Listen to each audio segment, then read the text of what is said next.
I wanted to review briefly evidence in terms of thinking of it not as just a dump of information that you're finding, but how to navigate it based on your topic and your audience and what it is you're trying to accomplish and what you're doing.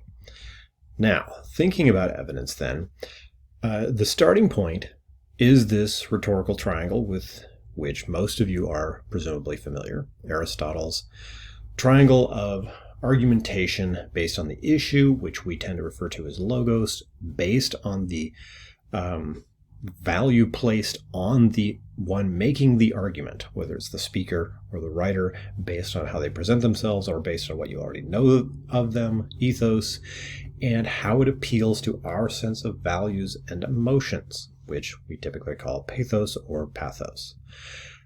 What's the difference in how we approach them? Because in addition to this, there's also kairos, which is the immediacy of it, but there's also fallacy. Fallacy is false argument.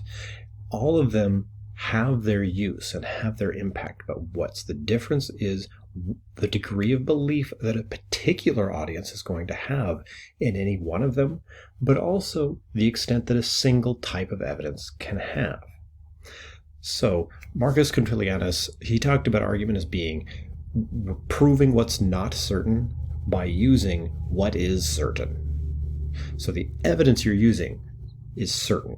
It is grounded, it is empirical if possible, it is concrete, and you're using that to make a point that maybe is not. So that's why typically, if you're moving through an argument you're trying to make, you're going to start with that which is most clear. And if you're thinking about organizing an essay, maybe that's the way to begin. Don't start with your most outrageous claim. You're going to lose your audience. You start with something that is pretty simple to prove, and you gradually move into that which is more and more difficult based on the foundation of what you've already built.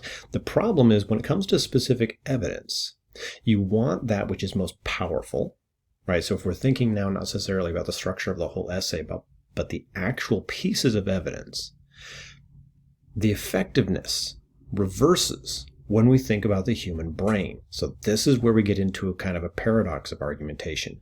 The best evidence is the least effective to the average person. Okay, what do I mean by that, and how do we overcome that? Now, going back to this idea, another way to think of these types of argumentation and evidence: scientific, dialectical, and rhetorical. And as I mentioned, fallacies. These are things that can feel real, that can be assumed to be true, or even are true under a very specific set of circumstances, but then fall apart once they're actually applied on a broader scale or questioned in any way. All right, so kind of moving through these different pieces, different forms of evidence. The first one, the logos-based scientific demonstration. This is where you are taking something that is concretely true. Water freezes at 32 degrees Fahrenheit, etc. This is basically data. It's there should be a comma between evidence and facts. This is something that has been studied. This is something that has been proven on us through trial and error, control groups, whatever it is.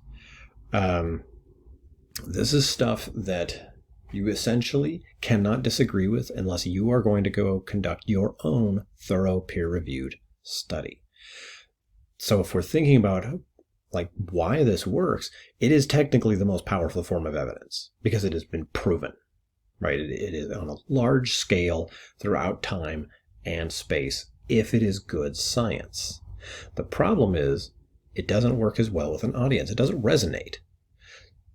So you have to think about, you've got to prove your point, but you can't lose your audience. So you want, whenever possible, to try to get in some of this logos-based evidence. And it depends on your audience. If your audience is deeply invested in the topic, you don't have to grab them. They're already interested in the topic. Well, then you're going to want more of this. So you do want this, though, to show up consistently throughout whatever you're saying if you don't know your audience, because it's what's going to back up what you're saying most strongly. So then we move into the dialectical. And this is where the audience might be less certain because there's some question, because this is coming from, it's only as powerful as the source of the information. That's why it's so crucial to establish the credibility, if needed, of the source. You can't just throw in a random quote or a quote by a person we don't know who that is. If you just mention Cheryl Gooding, the odds are we don't know who that is. So this quote means nothing. Now the wording is clever, right? So this is a great quote, but it doesn't mean anything except, yeah, wow, that's nicely put. Okay, but then you put in that this is an MIT professor. That's something.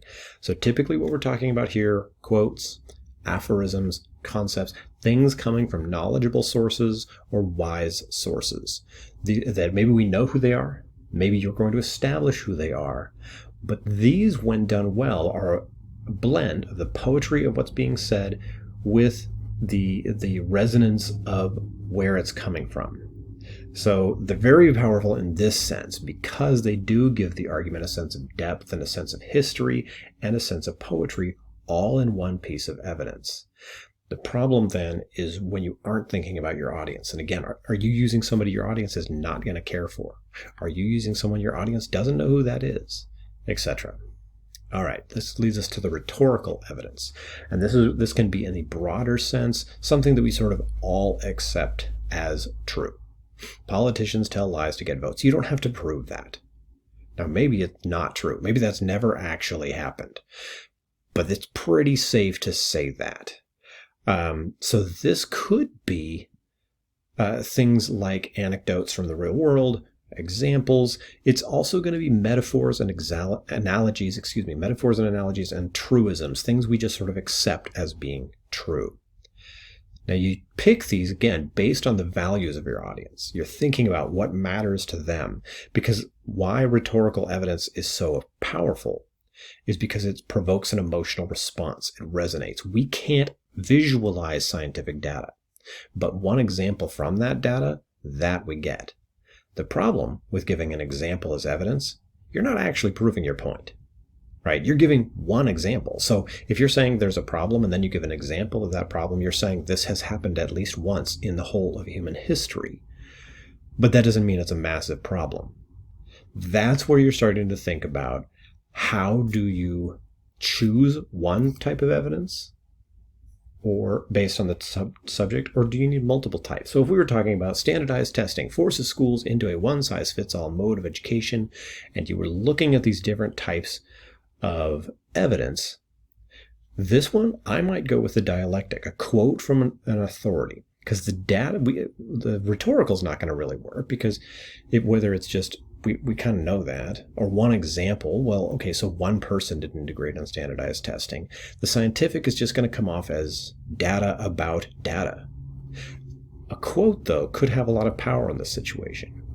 If I were on the flip side of that argument, that standardized testing enables educators to quantifiably measure student progress, here I'm going to think about possibly doing this because I'm trying to argue that data is good. So a study showing then, and this is what we get shown all the time, right? Like, look at the test scores of this other country compared to ours, without getting into, yeah, but how happy are the students, or how much are they actually learning versus just memorizing? But even more effective than that is blending. You give the data to ground what you're saying in truth, and then an example of that data to resonate with your audience.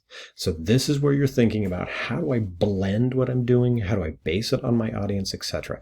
One type of evidence is not better than another in and of itself, because rhetoric can only exist based on its author and audience relationship, and that's what you're trying to do. So when you're looking for evidence, you've got to think about your topic, and you've got to think about for whom it's for in order to use what is proven to accomplish what has not been proven.